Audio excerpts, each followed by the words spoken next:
దేశంలో ఏ రాష్ట్ర ప్రభుత్వము చేయని విధంగా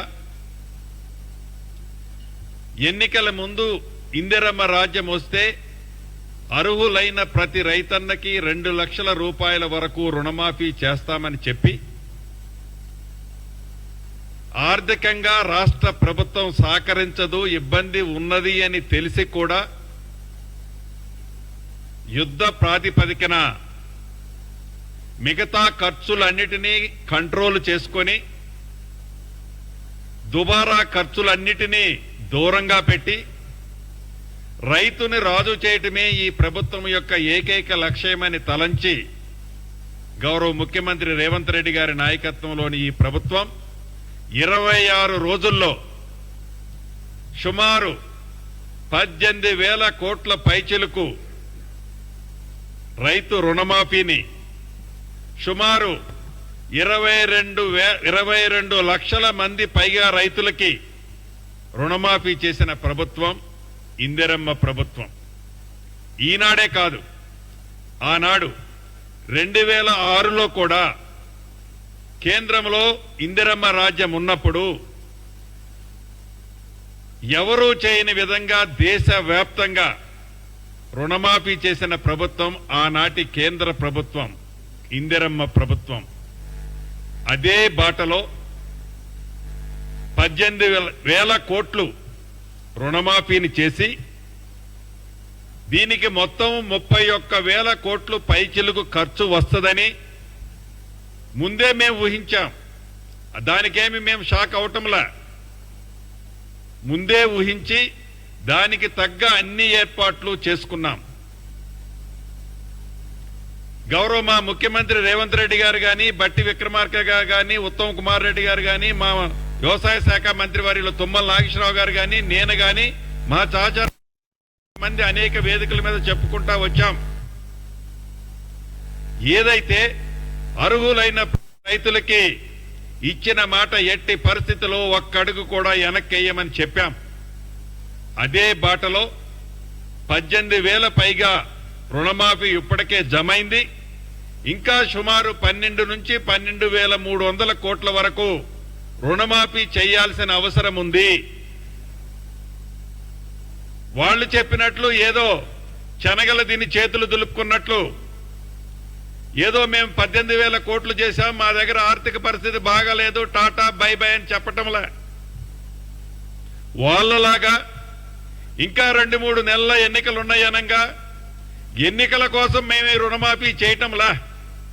నిజంగా వాళ్ళకి చిత్తశుద్ధి ఉండి ఉంటే ఏదైతే ఈనాడు రోడ్ల మీద ధర్నాలు నిరాహారదీక్షలు చేస్తున్నారో వాళ్ళ చిత్తశుద్ధి ఏమిటో 2 పర్యాయాలు 10 సంవత్సరాలు చూశాం.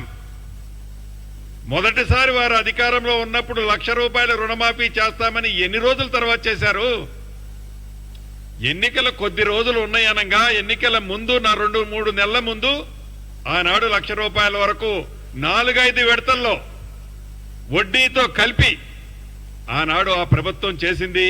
రెండోసారి సుమారు 16,000 కోట్లుంటే ఆనాడు దివంగత నేత రాజశేఖర రెడ్డి గారు ఏదైతే ఓఆర్ఆర్ ఏర్పాటు చేస్తే ఆ ఓఆర్ఆర్ సుమారు 19,000 నుంచి 20,000 కోట్లు రావాల్సిన ఓఆర్ఆర్ ని వారి స్వార్థం కోసం తాకట్టు పెట్టి 7,000 కోట్లకు అమ్మి ఆ 7,000 కోట్లు రైతన్నల మీద ప్రేమ ఉన్నట్టు కపట ప్రేమను చూపించి ఎన్నికల్లో లబ్ధి పొందటం కోసం ఆనాటి ప్రభుత్వం చేసింది తప్ప ఈ ఇందిరమ్మ ప్రభుత్వంలో చిత్తశుద్ధితో ప్రభుత్వం వచ్చిన మొదట్లోనే 6 నెలల పూర్తి కాకముందే ఇచ్చిన మాట ప్రకారం 18,000 చేసి మిగతా 12-13,000 చేయటానికి సిద్ధంగా ఉంది.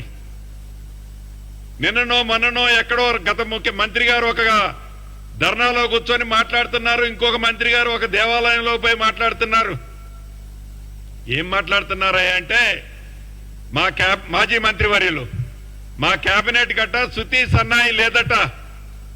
మా కేబినెట్కి ఏముందో మాకు తెలుసు, మా కేబినెట్ ఎంత స్వేచ్ఛమైన వాతావరణంలో ఉందో మాకు తెలుసు, మా కేబినెట్ కి ఏ రకమైన పవర్స్ ఉన్నాయో మాకు తెలుసు.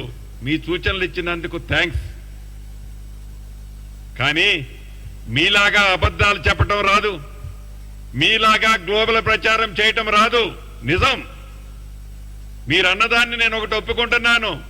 చెప్పింది కూడా చేసింది కూడా సరిగ్గా చెప్పుకోలేకుండా ఈనాడు మేము ఉన్నాం.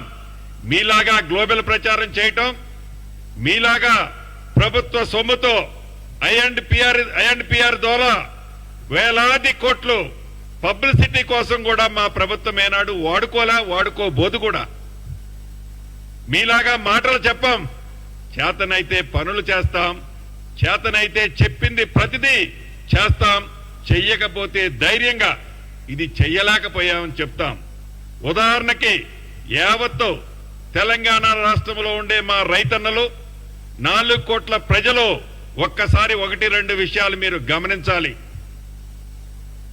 మొదటిది, ఏదైతే అభయ హస్తం ద్వారా మీకు ఇచ్చిన హామీలలో మొదటి విడతగా 200 యూనిట్లు ఉచిత విద్యుత్ ఇచ్చాం. ఆర్టీసీలో మహిళ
వెయ్యి కోట్లు 1500 కోట్లు ఎక్కువైనా కూడా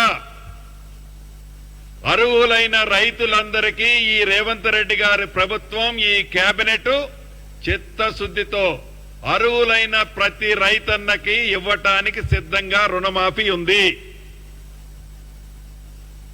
ఏదైతే నిన్న మీరు అన్న ప్రకారం రుణమాఫీ చెయ్యకపోతే మేము వదలం. ఏంది మీరు వదిలేది? మీకు ఎక్కడ ఉంది నైతిక హక్కు? మాట్లాడే నైతిక హక్కు ఉందా ఈ ప్రభుత్వాన్ని గురించి? 2 పర్యాయాలు పరిపాలించినప్పుడు మీ ముఖానికి 10 సంవత్సరాల్లో మీరు చేసిన రుణమాఫీ సుమారు 16 నుంచి 17 వేల కోట్లు 10 సంవత్సరాలలో. ఈ ప్రభుత్వం వచ్చి 10 నెలలు కూడా కాలేదే.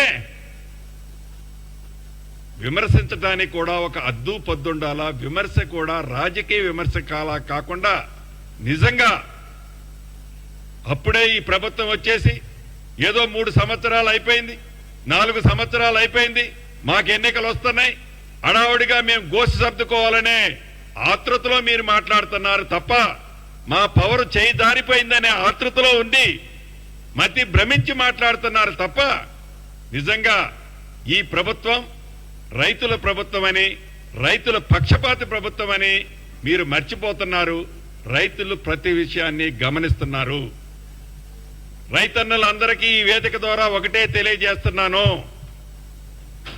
అది 1,00,000 రూపాయల లోపు కానీ, 1,50,000 కానీ, 2 లక్షల రూపాయల వరకు అర్హులైన ప్రతి రైతన్నకు, ఇంకా నేను 12,000 కోట్లు అంటున్నాను, అది 13,000 కోట్లైనా 13,500 కోట్లైనా చిత్తశుద్ధితో గత ప్రభుత్వం లాగా మాయ మాటలు చెప్పకుండా రైతన్నలకు ఇచ్చే బాధ్యత మీ ఇందిరమ్మ ప్రభుత్వం అని మీరు మనస్ఫూర్తిగా అంగీకరించి అవాక్కులు చవాక్కులు రెచ్చగొట్టే మాజీ మంత్రుల మాటో మాజీ ముఖ్యమంత్రి మాటో వినొద్దు అని మనస్ఫూర్తిగా ఈ వేదిక ద్వారా యావత్ తెలంగాణ రాష్ట్రంలో ఉండే నా రైతు సోదరుల్ని మనస్ఫూర్తిగా శిరసు వంచి అభ్యర్థిస్తున్నాను. అంతేకాదు, ఇక ధరణి విషయానికి వద్దాం. నాకంటే మా కోదండరెడ్డి అన్నకి ఈ విషయం ఇన్డెప్త్ గా స్టడీ చేశారు.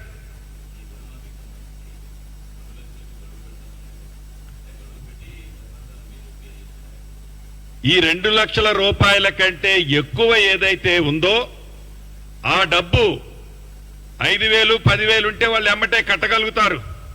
అది 1,00,000, 2 లక్షల్లో ఉంటే ఆ రైతులను కట్టడానికి లేట్ అవుద్ది. కాబట్టి రేపే కట్టు, ఎల్లుండే కట్టు అనకుండా అది 1 నెల, 2 నెలల, 3 నెలల ఒక కట్ ఆఫ్ డేట్ పెడతాం. కంఫర్ట్ గా రైతన్నల్ని ఇబ్బంది పెట్టాలన్నది ఈ ప్రభుత్వ ఉద్దేశం కానే కాదు. తెల్ల రేషన్ కార్డు అనే ఏదైతే ఒక రేషన్ కార్డు బేస్ చేసుకునే చేస్తున్నామనేది నిజం కానే కాదు. ఎక్కడైనా ఏ అధికారైనా ఆ దిశగా ప్రయత్నం చేస్తే, ప్రభుత్వాన్ని బదనాం చేయాలని ఏ అధికారన్నా అనుకుంటే తప్పకుండా అటువంటి అధికారి మీద కూడా ఈ ప్రభుత్వం చర్యలు తీసుకుంటది. రైతన్నల దగ్గరకే ఈ ప్రభుత్వ అధికారుల్ని పంపిస్తుంది. రైతుల పట్ల చిత్తశుద్ధి ఈ ప్రభుత్వానికి ఆనాడు ఇందిరమ్మ ప్రభుత్వంలో ఎలా ఉందో ఈ ఇందిరమ్మ ప్రభుత్వంలో కూడా అంతే ఉంటది. ఎస్ ఎందుకంటే వాళ్ళకి మళ్ళీ లోను రావాలంటే మా 2 లక్షల రూపాయలు ఒక్కటిస్తే వాళ్ళకి మళ్ళీ తిరిగి లోను రాదు. దాంతో వారికి రైతన్నలకి లబ్ధి జరగదన్నదే ఈ ప్రభుత్వం యొక్క లక్ష్యం.